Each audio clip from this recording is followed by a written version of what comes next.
Hey guys, welcome to Humanities Lover. Now, Sardar Vallabh भाई पटेल अगर ये नहीं होते तो इंडिया के आज 565 पार्ट्स होते। जी हाँ, सरदार पटेल ने अपना बहुत बड़ा कंट्रीब्यूशन दिया था प्रिंसली स्टेट्स की इंटीग्रेशन में। सो बेसिकली आज हम इस लेक्चर में इन्हीं के बारे में बात करेंगे कि सरदार पटेल का क्या रोल था प्रिंसली स्टेट्स की इंटीग्रेशन में। So hi guys, this is Ankit and you are watching Humanities Lover. Let's put light on Patel's life.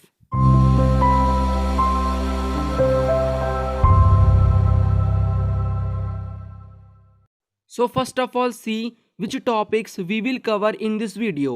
So first of all, I will tell you about the Sardar Patel and his two movements. First will be Kheda Satyagraha 1918 and second will be Bardoli Satyagraha 1928। After that मैं आपको ये बताऊंगा कि सरदार पटेल का क्या role था princely states की integration में, और जिन प्रिंसली स्टेट्स ने मना कर दिया था इंस्ट्रूमेंट ऑफ असेशन को साइन करने से, तो उन्होंने उनको कैसे मनवाया और उस प्रिंसली स्टेट्स को कैसे इंडिया का पार्ट बनवाया। So first of all Sardar Patel. सो सरदार वल्लभ भाई पटेल जिनका जन्म हुआ था 1875 में and he was died on 1950। Okay, he was a great freedom fighter, or he was the first deputy prime minister of India and first home minister of India. Sorry, I forget to write here prime minister. So he was the first deputy prime minister of India and first home minister of India. This is you must remember, first prime minister of India was Nehru, but the deputy prime minister was Sardar Patel and first home minister was also the Sardar Patel.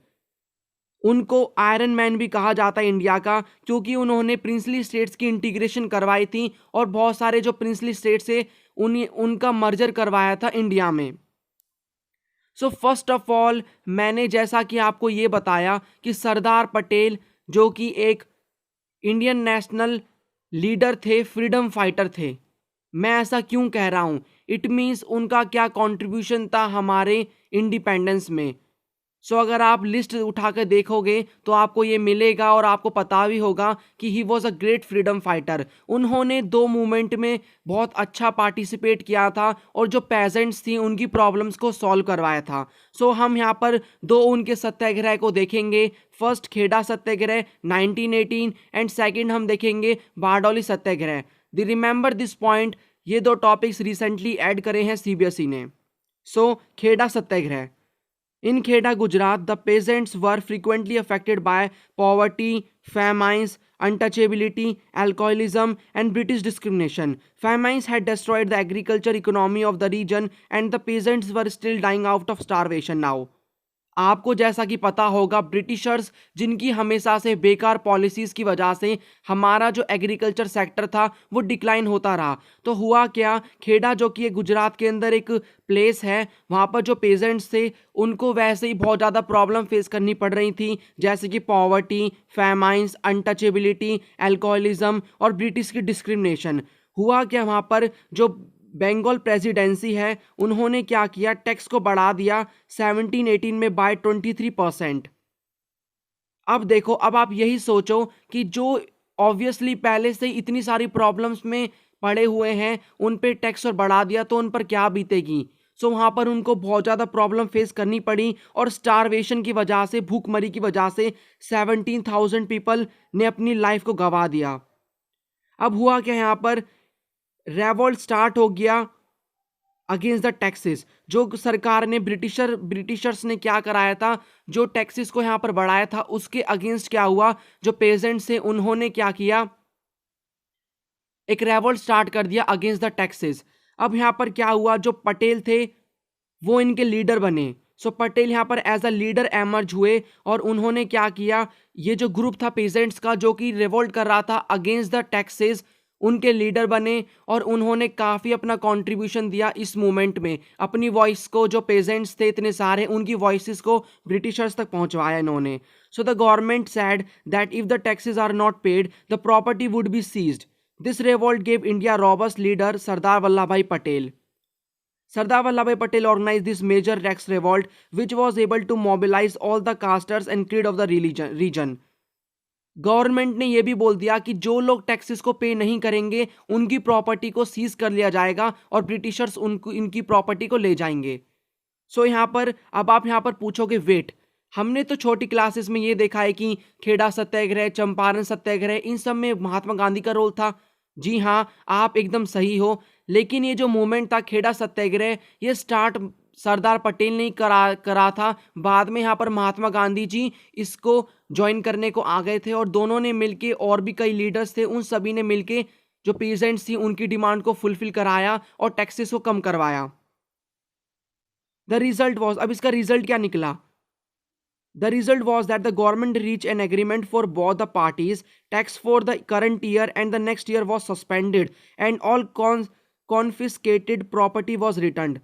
Now देखो इतना अच्छा ये protest और रेवोल्ट हुआ, जिससे क्या हुआ, सरकार ने क्या किया, इस साल का और अगले साल का जो टैक्स था उसको माफ कर दिया और जो भी प्रॉपर्टी इन्होंने अभी तक सीज की थी पेजेंट्स की, उनको रिटर्न कर दिया। सो यहाँ पर बहुत बड़ा ग्रेट रोल था, इनको तो सैल्यूट करने का मन करता है। आप अगर आगे पूरा लेक्चर ये देखोगे ना, तो आपके अंदर आज एक पैट्रियोटिक फीलिंग में लेकर आ जाऊंगा रिलेटेड टू सरदार पटेल। एक और बहुत important movement Bardoli Satyagraha. Dates, please dates याद रखना। 1918 में हुआ था खेड़ा सत्याग्रह और Bardoli Satyagraha 1928। Remember this point, 10 साल का फर्क है, आपको इससे याद रहेगा अच्छे से। सो बारडोली भी एक डिस्ट्रिक्ट है गुजरात के अंदर। उसमें क्या हुआ, उसमें भी फ्लड्स, फैमाइंस, 1925 के अंदर क्या हुआ, फ्लड्स, फैमाइंस ये सब आए, जिससे क्या हुआ, जो फाइनेंशियली जो फार्मर्स थे वो बहुत सफ़र कर रहे थे, उनको बहुत प्रॉब्लम आ रही थी। लेकिन उन्होंने क्या किया, ब्रिटिशर्स ने क्या किया, टैक्स को 22%, यहाँ पर आपको कई जगह 30% भी मिलेगा, लेकिन यहाँ पर दोनों ही सही हैं, कोई इतना मतलब करेक्ट डेटा हमें है नहीं हमारे पास। सो 22% क्या हुआ, टैक्स को ब्रिटिशर्स ने बढ़ा दिया। अब यहाँ पर जो पीजेंट्स थे उनको जैसा कि खेड़ा सत्याग्रह के अंदर प्रॉब्लम फेस करनी पड़ रही थी, वैसे यहाँ पर भी सेम कंडीशन हुई, स्टारवेशन लोग फेस कर रहे थे। और उन्होंने क्या किया, सरदार पटेल को इनवाइट किया कि प्लीज़ आप आइए और हमारे लीडर बन जाइए इस रेवोल्ट के लिए, हम यहाँ पर रेवोल्ट स्टार्ट करने वाले हैं।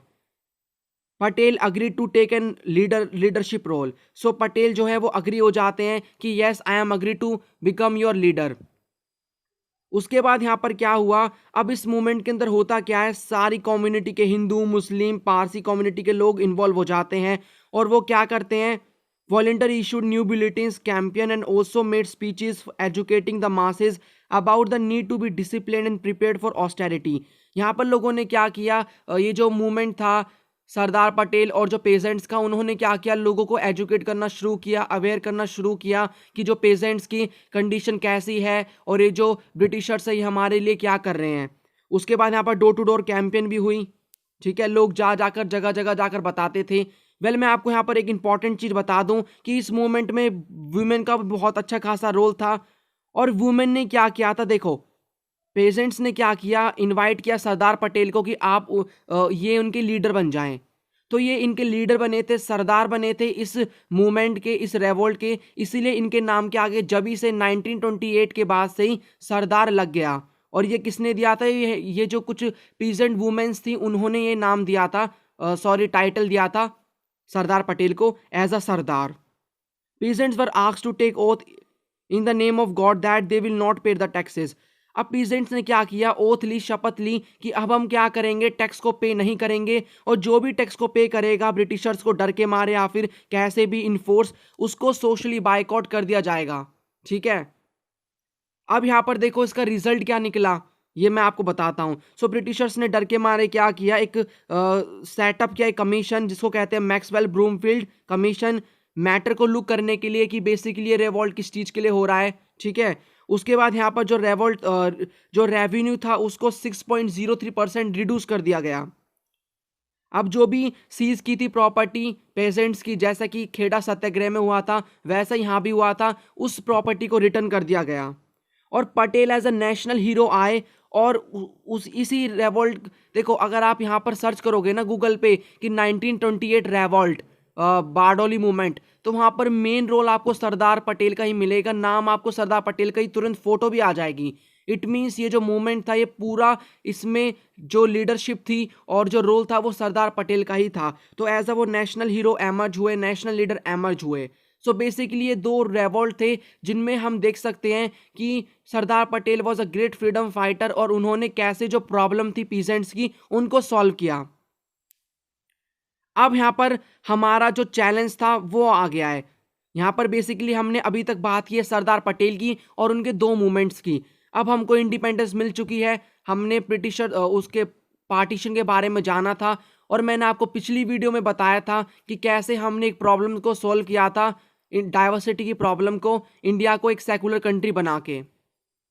अब यहाँ पर दूसरी प्रॉब्लम थी प्रिंसली स्टेट्स की इंटीग्रेशन, कि जो प्रिंसली स्टेट्स हैं उनको कैसे इंटीग्रेट किया जाए इंडिया के अंदर। Now what is princely states? देखो, प्रिंसली स्टेट्स का मतलब क्या होता है? प्रिंसली स्टेट्स का मतलब ये है कि मैं आपको ये बता दूं कि ब्रिटिशर का जब रूल चल रहा था तो इंडिया दो पार्ट्स में डिवाइडेड था, आज का पूरा इंडिया। एक तो British provinces, direct British control, जो कि ब्रिटिशर्स के डायरेक्ट कंट्रोल में थे वो स्टेट्स, और दूसरे कुछ थे प्रिंसली स्टेट्स, जो कि देखो ये तो टोटल 17 प्रोविंसेस थे और यहाँ पर जो प्रिंसली स्टेट्स थे वो थे 565, जो कि जिन पे कौन रूल करते थे? किंग्स रूल करते थे, और ये वर्क करते थे प्रिंसली स्टेट्स अंडर पैरामाउंट सी।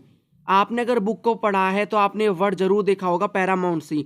पैरामाउंट सी का मतलब ये है कि जो ब्रिटिश प्रोविंसेस हैं उन पे तो डायरेक्ट ब्रिटिशर्स का रूल रहेगा, लेकिन जो प्रिंसली स्टेट्स थे वो अंडर पैरामाउंट सी के अंडर काम करते थे। इसका मतलब ये था, पैरामाउंट सी का मतलब कि जो इंटरनल मैटर्स होंगे, शासन चलाना, ये सब किंग करेंगे, लेकिन जो एक्सटर्नल मैटर्स होंगे वो कौन कंट्रोल करेगा? ब्रिटिशर्स कंट्रोल करेंगे। सो जो प्रिंसली स्टेट्स के किंग्स थे उनको पैरामाउंट सी के अंडर रह के काम करना पड़ता था। इट मीन्स जो डायरेक्ट जो इंटरनल मैटर्स हैं वो उनके कंट्रोल में थे किंग्स के, और जो एक्सटर्नल मैटर्स थे जैसे कि मिलिट्री हो गए या फिर वेरियस थिंग्स और हो गई बॉर्डर को लेकर के, ये सब किसके हाथ में थे? ब्रिटिशर्स के। इट मीन्स यहाँ पर हम कह सकते हैं कि प्रिंसली स्टेट्स भी कहीं ना कहीं एक्सटर्नली ब्रिटिशर्स के कंट्रोल में ही थे। तो अब यहाँ पर हुआ क्या, प्रॉब्लम क्या आई? देखो, प्रॉब्लम ये आई जब लॉर्ड माउंटबेटन प्लान आया इंडिया के अंदर। तो लॉर्ड माउंटबेटन प्लान ने ये बोला कि ये प्रिंसली स्टेट्स के ऊपर है कि वो इंडिया को ज्वाइन करें या पाकिस्तान को ज्वाइन करें या फिर इंडिपेंडेंट रह जाएं। तो ये स्टेटमेंट के बाद ही बहुत सारे प्रिंसली स्टेट्स ने अगले दिन अपने आप को इंडिपेंडेंट डिक्लेयर कर लिया, जिनमें से कुछ थे हैदराबाद, मणिपुर, जम्मू एंड कश्मीर, जूनागढ़। नाउ हमारे पास ये बहुत बड़ी प्रॉब्लम आई, जिन्होंने हमारे साथ इंस्ट्रूमेंट ऑफ असेशन को साइन करने से अग्री हो गए, हमारे लिए वो प्रॉब्लम नहीं थी, वो तो हमारे साथ मिल गए, लेकिन जिन्होंने मना कर दिया इस एग्रीमेंट को साइन करने से, वो हमारे लिए बहुत बड़ी प्रॉब्लम आई। और वहां पर सरदार पटेल आए, पूरा हम अभी देखेंगे। सो यहाँ पर पटेल की एंट्री कैसे होती है? So Patel emerge as a leader for the integration of princely states. देखो, ये मैं कब से नाम ले रहा हूँ इंस्ट्रूमेंट ऑफ असेशन, यहाँ पर अभी जान लो। ये एक अग्रीमेंट बनाया गया, इंस्ट्रूमेंट ऑफ असेशन। ये अग्रीमेंट है, जो भी इसको साइन करता था, जो भी प्रिंसली स्टेट्स के रूलर जो भी साइन करते थे इस अग्रीमेंट को, उसका मतलब कि वो इंडिया में मर्ज होने के लिए अग्री हो गए हैं। Patel visited every princely states to sign the instrument of accession. अब देखो, पटेल क्या करते थे, जिन लोगों ने मना कर दिया था कि आप प्रिंसली स्टेट्स, जिन्होंने मना कर दिया था कि वो इंडिया के अंदर इन्वॉल्व नहीं होंगे, तो उनके पास वो जाते थे। सरदार पटेल उनसे रिक्वेस्ट करते थे, प्लीज़ आप इस इंस्ट्रूमेंट ऑफ असेशन को, अग्रीमेंट को साइन कर लो और आपको बहुत ज़्यादा स्पेशल प्रोविजंस वगैरह दिए जाएंगे। तो ऐसे करके बहुत सारे लोगों को इन्होंने मनाया, रूलर्स को मनाया, लेकिन कुछ ऐसे भी प्रिंसली स्टेट्स से जिन्होंने डायरेक्ट मना कर दिया और अपनी मिलिट्री को वहाँ पर उन्होंने यूज़ किया अगेंस्ट द इंडियन गवर्नमेंट और वहाँ के जो पीपल थे उनके अगेंस्ट में। तो वो हमारे लिए बहुत बड़ा चैलेंज था कि जिन प्रिंसली स्टेट्स के रूलर्स ने मना कर दिया है और वो रिक्वेस्ट करने पे भी नहीं मान रहे हैं इस इंस्ट्रूमेंट को, अग्रीमेंट को साइन करने के लिए, उसको कैसे इंडिया में मर्ज किया जाए। और मोस्ट प्रोबेबली ये भी हो सकता है कि वो कल को पाकिस्तान में भी ज्वाइन हो सकते हैं। तो हमारे लिए ये भी बहुत बड़ी प्रॉब्लम थी। सो यहाँ पर मैं ऐसे ही दो स्टेट्स आपके लिए लेकर आया हूँ, प्रिंसली स्टेट्स जिनके रूलर्स ने मना कर दिया और एक बहुत बड़ी फाइट के बाद वो इंडिया में इन्वॉल्व हुए। सो ऐसे देखो, ऐसे खाली ये जो स्टेट्स मैं आपको दिखाऊंगा, हैदराबाद और मणिपुर, यही दो स्टेट्स नहीं थे, बहुत स्टेट्स थे, हैदराबाद, मणिपुर, जूनागढ़, जम्मू एंड कश्मीर। इन सब में हमें बहुत ज़्यादा एक मेहनत लगी, स्ट्रगल करना पड़ा इनको इंडिया में मिलवाने के लिए, लेकिन फिर भी यहाँ पर ज़्यादा बड़ा चैप्टर हो जाता। इसीलिए यहाँ पर आपकी जो क्लास 12 की बुक है उसके अंदर खाली दो स्टेट्स के बारे में है, सो इन्हीं को ही आप जान लो। So Hyderabad was the biggest princely states.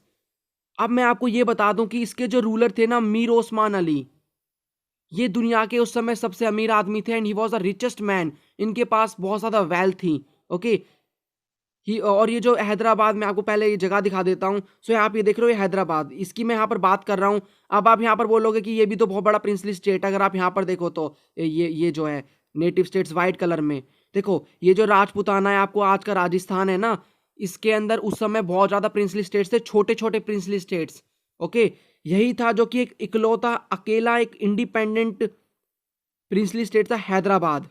Hyderabad जिसके बारे में हम बात कर रहे हैं। So it Hyderabad was the biggest princely state. और आज ये कैपिटल है तेलंगाना की, राइट। और आज यहाँ के हमारे जो स्टेट्स इन्वॉल्व होते हैं यहाँ पर, थोड़ा एमपी, थोड़ा महाराष्ट्र, आंध्र प्रदेश, तेलंगाना, ये सब स्टेट्स आज के जो पुराना हैदराबाद है ना उसमें आते हैं। सो यहाँ पर ये थे कि मीर ओस्मान अली जिन्होंने इंडिपेंडेंस डिक्लेयर कर दी हैदराबाद की, and he was refuse to sign the instrument of accession. अब यहाँ पर देखो, ये जो हैदराबाद के अंदर जो भी ये जो प्रिंसली स्टेट हैदराबाद के अंदर जो भी पीपल थे ना, वो भी हैदराबाद के जो रूलर थे मीर ओस्मान अली उसके अगेंस्ट थे, क्योंकि उसकी बैड पॉलिसीज और ऑपरेशन की वजह से। लेकिन जो पीपल जो भी प्रोटेस्ट करते थे against the Nizam rule, okay, इन्होंने एक टाइटल अडॉप्ट करा था निजाम। या देखो, आपकी बुक में ना ही मीर ओस्मान अली के बारे में नहीं है, इनका नाम गिवन नहीं है, बट अगर आप यहाँ पर लिखते हो एग्जाम में तो आपको बहुत हेल्प मिलेगी, और जो है एग्जामिनर आपको अच्छे मार्क्स भी देगा, राइट। सो यहाँ पर ये था कि he use Razakars on the people several killed ना। उनकी जो पैरामिलिट्री फोर्स थी ना, आर्मी, उसको रजाकार्स कहते थे। ये उसके लिए एक यूज किया जाता है वर्ड रजाकार्स। तो जो भी लोग प्रोटेस्ट करते थे अगेंस्ट द निजाम कि उनकी बैड पॉलिसीज हैं हैदराबाद के पीपल, उनके लिए उन्होंने क्या किया, रजाकार्स को यूज़ किया, अपनी पैरामिलिट्री फोर्स को यूज़ किया। अब पटेल ने यहाँ पर क्या किया, सरदार पटेल ने क्या किया, लोगों को बचाने के लिए और हैदराबाद को इंडिया का स्टेट बनाने के लिए ऑपरेशन पोलो स्टार्ट किया। नाउ एक चीज मैं यहाँ पर मेंशन कर दूं, ना ही आपकी बुक में मीर ओस्मान अली का नाम है, ना ही ऑपरेशन पोलो, लेकिन ये दो ही बहुत ज़्यादा इंपॉर्टेंट हैं। अगर आप यहाँ पर एग्जाम में ये लिखते हो तो एग्जामिनर को ये लगेगा कि इस पर्सन के पास बहुत नॉलेज है, ठीक है, आपको बहुत अच्छे मार्क्स वहाँ पर मिलने के चांसेस हैं। तो ज़्यादा हार्ड नाम भी नहीं है ऑपरेशन पोलो, कितना ईजी नाम है पोलो। ओके, सो यहाँ पर यह है कि इन्होंने क्या किया, अंडर ऑपरेशन पोलो सरदार पटेल ने अपनी जो मिलिट्री थी, इंडियन मिलिट्री, उसको वहाँ पर डिप्लॉय कर दिया और हैदराबाद के जो पीपल जो किल हो रहे थे बाय द रजाकार्स, उनकी हेल्प करी। और एट लास्ट जो हैदराबाद की, मैं बाय द वे मैं आपको ये बता दूं कि हैदराबाद की मिलिट्री बहुत तगड़ी थी उस समय, लेकिन उसको सरेंडर करना पड़ा in front of Indian military. After that Hyderabad in 1948 became the part of India. उसके बाद 1948 में हैदराबाद इंडिया का पार्ट बन गया। अब वैसे ही हमें स्टोरी जाननी होगी मणिपुर की भी, कि मणिपुर की क्या स्टोरी थी। सो पहले मैं आपको मणिपुर प्रिंसली स्टेट दिखा देता हूँ। सो यहाँ पर देखो, ये जो वाइट वाइट छोटी सी जगह ना, ये वाली, ये आसाम के इधर वाली, this is Manipur, this is Manipur. So ये मणिपुर प्रिंसली स्टेट है, this is Hyderabad, this is Manipur, this is Jammu and Kashmir. यहाँ पर आप और भी प्रिंसली स्टेट्स देख सकते हो, मैसूर हो गया, ठीक है, ये सारे। सो टोटल 565 प्रिंसली स्टेट्स है ये, इन सब की मर्जर करवाई थी सरदार पटेल ने। सो यहाँ पर जो किंग थे मणिपुर के, बोधा चंद्रा, इन्होंने भी डिनाई कर दिया इंस्ट्रूमेंट ऑफ असेशन को साइन करने में। और इन्होंने 1948 के अंदर क्या किया, under universal adult franchise election hold किए कंट्री के अंदर और कॉन्स्टिट्यूशनल मोनार्की उसको बना दिया। अब आप यहाँ पर ये पूछोगे कि जब ये मणिपुर के जो किंग हैं वो क्या कर रहे हैं, कंट्री जो अपना स्टेट है उसको मोनार्की बना रहे हैं, तो उन्होंने इलेक्शन क्यों कंडक्ट कराए। तो देखो, मैं आपको ये बता दूं कि किसी भी कंट्री के अंदर मोनार्की हो या डिक्टेटरशिप हो, ये जो लीडर्स होते हैं बहुत इंटरेस्टेड होते हैं इलेक्शन कंडक्ट कराने में। भले ही वहाँ पर वो खुद ही खड़े होते हैं और किसी को खड़े होने में इलेक्शन में मना कर देते हैं, लेकिन बस जस्ट एज अ फन के लिए वो इलेक्शन कंडक्ट कराते हैं। मैं आपको एग्जांपल देता हूँ, अभी रिसेंटली बेलारूस जो कि एक यूरोपियन कंट्री है, उसमें बहुत प्रोटेस्ट हो रहे हैं। तो जो लुकाशेंको जो कि डिक्टेटर हैं, बहुत कई सालों से वो रूल कर रहे हैं बेलारूस के अंदर सिंस इट्स इंडिपेंडेंस, और वहाँ पर वो उन्होंने अभी रिसेंटली इलेक्शन कंडक्ट कराए, ओके, और वो वहाँ पर उसमें चीटिंग करते हैं, और भी वो जो अपोजिशन लीडर हैं उनको खड़े होने से मना करते हैं। तो जस्ट इसका इलेक्शन का मतलब क्या है। तो ऐसे ही जो थे मणिपुर के जो किंग थे, उन्होंने इलेक्शन कंडक्ट कराए 1948 के अंदर, जिसमें उन्होंने डिक्लेयर किया कि अब यहाँ पर मोनार्की सेटअप हो गई है किसके अंदर, और हर साल हर मतलब 5 साल के अंदर मणिपुर के अंदर इलेक्शन होंगे।